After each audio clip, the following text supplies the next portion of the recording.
So I'll be making my comparison by using a Venn diagram, which is a good way to make a comparison because it has sections that are just for one story and for both stories. So the red circle will be everything about the fox, blue circle will be all about the boy, the mole, the fox and the horse, and the bit in the middle will be both stories together. So I started off by thinking about the story of how the stories are structured. So the fox is written in quite a narrative style. It's got a beginning, middle and an end, and it follows plot points like you would expect a normal story to have. Boy, the mole, the fox and the horse is mostly made up of quotes that are all put together to make a kind of a narrative, but it isn't really written that way. They both are illustrated beautifully, and the writing, the text of the pieces are both integrated into the picture, so they've been drawn by the author, so it looks like it's part of the book rather than just typed out. And they've both got speech in them, characters that talk to each other with their speech marks. They both have different animals in them, which is something that's similar, and these animals all help each other out, which is a common theme in both stories. So you've got the magpie and the dog, they help each other. You've got the boy, the mole, the fox and the horse are helping each other constantly. They're saving each other's lives and becoming friends. And in both stories there are animals that become friends with each other. Not all the animals in Fox do though. You've got the fox himself. Both stories have got a fox in them, but they're very different types of foxes. Both foxes are quiet characters who don't do a lot of talking in the beginning. They only say a few things. But in the story Fox, there's quite a cruel character who treats the magpie badly, who takes him away from his friend and separates them. But the fox in The Boy, the Mole, the Fox and the Horse is friends with the other characters. It made me think, I wonder why these two foxes were so different. I thought perhaps why was the fox in the story The Fox so cruel? Had he been hurt in the past like The Boy, the Mole, the Fox and the Horse's fox, who was trapped in a snare and was all alone? And I think both of them had been alone for a while and were hurt, and they expressed it in a different way. Now I thought about the endings of the stories, and I thought that they had very different endings. So the fox has a very negative, quite an uncertain ending. It ends with the magpie having to go and try and find a new friend. The Boy, the Mole, the Fox and the Horse has quite a hopeful, positive ending. So my next one was to compare The Boy, the Mole, the Fox and the Horse with The Rabbit Listened. So The Rabbit Listened will be in yellow.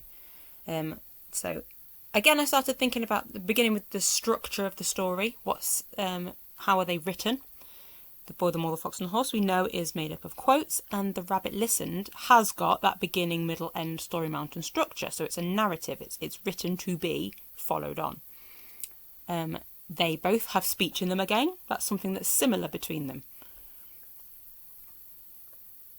And then I thought about who wrote the book. So you've got in both of these books, the author and the illustrator are the same person. So they wrote their own story, and they're obviously very different styles. So in The Rabbit, they've got typed up text.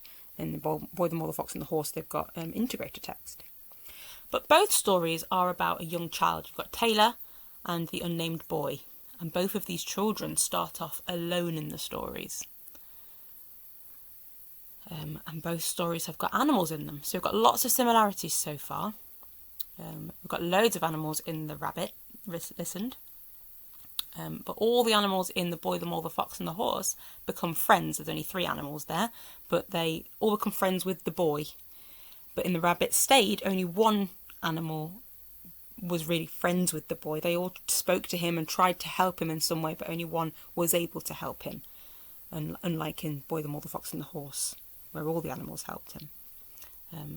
And it made me think about the journey that they took, and how in The Boy, the Mole, the Fox and the Horse they go on this journey together, the adventure together, all the way through spring, different landscapes. But in The Rabbit Listened, they stay in one place, and the animals all come to him and try to help Taylor out in wherever he is.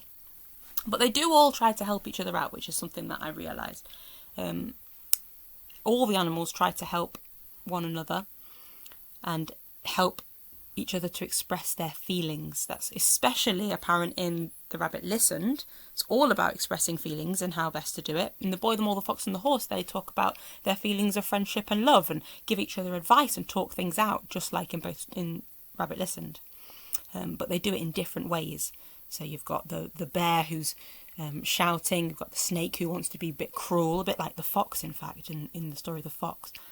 And in The Boy, and the mole is quite funny, and the horse is very gentle. So they have different perspectives.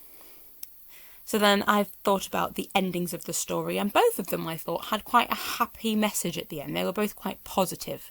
But The Rabbit Listened has a bit more of a the end moment. It concludes, it wraps it up. And we kind of know what's going to happen to Taylor from then on. He's in a positive mindset. He's going to try and build it again. But in The Boy, the Mole, the Fox and the Horse, we don't really know what's going to happen. We just sort of finish with the characters still on their journey. But it's still quite happy and hopeful.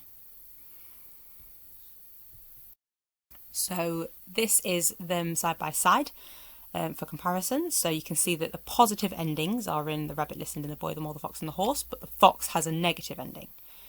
The Rabbit Listened and Fox are narratives, but The Boy, the Mole, the Fox and the Horse is quotes.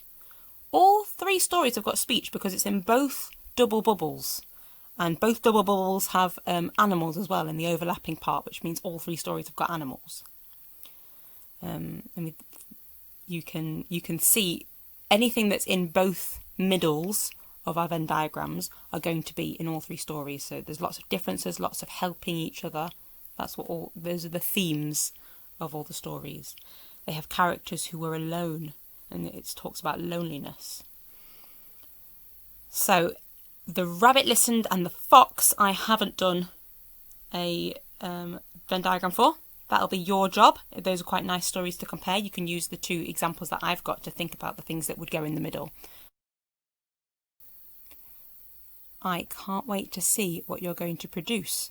And all the themes that you're able to pick up on, and the things that you see that are different in the stories, but how you can have similar stories but still have lots of differences in, so you can be inspired by an idea and take it in different directions.